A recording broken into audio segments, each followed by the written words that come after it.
Maharashtra superfast news चॅनलमध्ये आपले सहर्ष स्वागत आहे।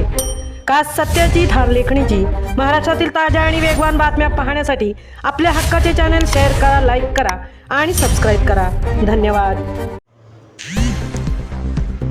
4 मिलीमीटर पावसातच म्हसळ्याची पोलखोल, पोलीस स्टेशनमध्ये पाणी, रस्त्यांवर कचऱ्याचे साम्राज्य।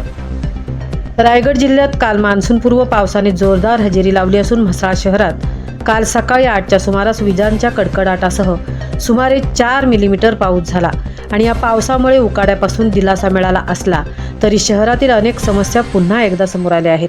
जुनी तहसील कार्यालयाची इमारत नादुरुस्त असल्याने पाडण्यात आली असून शेजारीत लागून असलेल्या म्हसळा पोलीस स्टेशनमध्ये भिंतीच्या बाजूने आणि कौलांमधून पाणी गळू लागल्याने अधिकारी आणि कर्मचाऱ्यांना सुरक्षितपणे काम करणे कठीण झाले। अधिकाऱ्यांनी आणि कर्मचाऱ्यांनी इमारतीवर प्लास्टिक टाकून कामकाज सुरू केले। दरम्यान शहरातील मुख्य रस्ते आणि चौकामध्ये प्लास्टिक पिशव्या, रिकाम्या बाटल्या आणि इतर कचऱ्याचा खच दिसून आला। अनेक ठिकाणी गटारांची योग्य व्यवस्था नसल्याने रस्त्यांनाच गटाराचे स्वरूप प्राप्त झाले। ग्रामीण रुग्णालय, तहसीलदार निवासस्थान आणि राधाकृष्ण मंदिर परिसरातील नाले प्लास्टिक कचरा आणि जिवंत झोडपांनी तुंबल्याचे चित्रही समोर आले आहे। महाराष्ट्र सुपरफास्टसाठी संजय खांबेटेंसह तृप्ती भोईर, म्हसळा।